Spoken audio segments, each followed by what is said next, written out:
আজ রুমেল ভার্সিটিতে এলো। ক্লাস তেমন নেই, দুটো ক্লাস।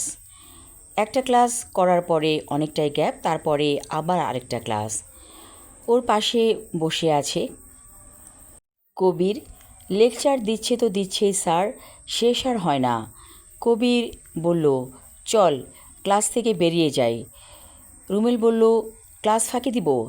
আরে ধুর, এই স্যারের লেকচার ভালো লাগে না, চল বেরিয়ে যাই। ওরা দুজনে পেছনের দরজা দিয়ে বেরিয়ে এলো ক্লাস থেকে। করিডোরে অনেক মানুষের ভিড়, অর্থাৎ স্টুডেন্টদের। ওরা হেঁটে হেঁটে চলে এলো চায়ের দোকানের কাছে। কবির বলল, বাসায় অনেক সমস্যা যাচ্ছে, এত অভাব অনটন ভালো লাগে না। রুমেল বলল, আমাদেরও তো ওই অবস্থা, দুই সংসার, দুই মা, অনেকগুলো ভাই বোন। কবির বলল, সবার ঘরে ঘরে সমস্যা, আমরা সন্তানেরা কী নিয়ে বাঁচব? ঘুম থেকে উঠেই ঝগড়া ফ্যাসাদ দেখতে ভালো লাগে বল? রুমেল বলল, জানিস দোস্ত, আমার জীবনে না একটা অলৌকিক ঘটনা ঘটেছে। কি বলিস? কী ধরনের? রুমেল সব কথা খুলে বলল কবিরকে। কবির বলল, চা খাওয়া যাক, পরে তোর সমস্যার জাল আমি খুলে দেব, আমি ব্যাপারটা জানি। অবাক হয়ে রুমেল বলল, তুই জানিস মানে?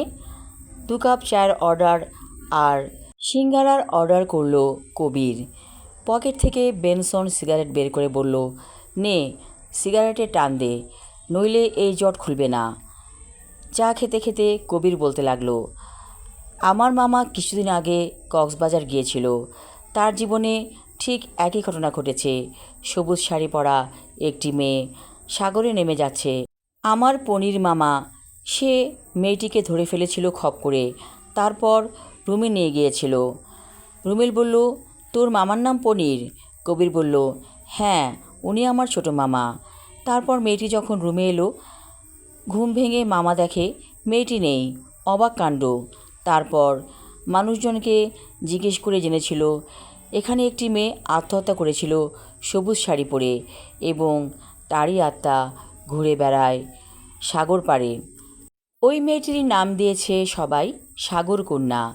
যদি তুই কক্সবাজারে যেয়ে সি বিচে কাউকে জিজ্ঞেস করিস সাগরকন্যার কথা, সবাই বলবে এই গল্পটা জানে। আসলে এটা কিন্তু সত্যি কাহিনী। যেহেতু আমার মামা, তার সাথেই ঘটে গেছে এই কাহিনী, আবার তোর সাথে ঘটলো, তার মানে এটা কোনো মিথ্যা কথা না। রুমেল বলল, আসলে জানিস কবির, মানুষের জীবনে কত রকম ঘটনা ঘটে যায়। আমি কি কখনো ভাবতে পেরেছি কারো প্রেতাত্মা আমার সাথে আসবে, আবার আমার রুমেই প্রবেশ করবে এবং সে আমাকে ফাঁকি দিয়ে চলে যাবে? কবির বলল, প্রেতাত্মা সামান্য সময়ের জন্য মানুষের রূপ ধারণ করতে পারে, তারপর বাতাস হয়ে মিলিয়ে যায়। সিগারেট খেতে খেতে রুমেলের মনে হলো সেই সবুজ শাড়ি পরা মেয়েটিকে আবার দেখতে যেতে হবে। কবিরকে কথাটা বলেই ফেলল। কবির বলল, দোস্ত, আর ওখানে যাস নে, নইলে তোকে মেরেই ফেলবে। আমি শুনেছি ওই প্রেতাত্মা কিছু মানুষকে খুনও করেছে। এবার রীতিমতো ভয় পেয়ে গেল রুমেল। বলল, না, আর কোনো দিন আমি ওই সাগর কন্যার খোঁজ করব না। পড়াশোনায় মন দিতে হবে। কবির বলল, নেক্সট ক্লাস তো কিছুক্ষণ পরেই, চল ক্লাসে যাই। ওরা দুজন ক্লাসের দিকে হাঁটতে লাগলো।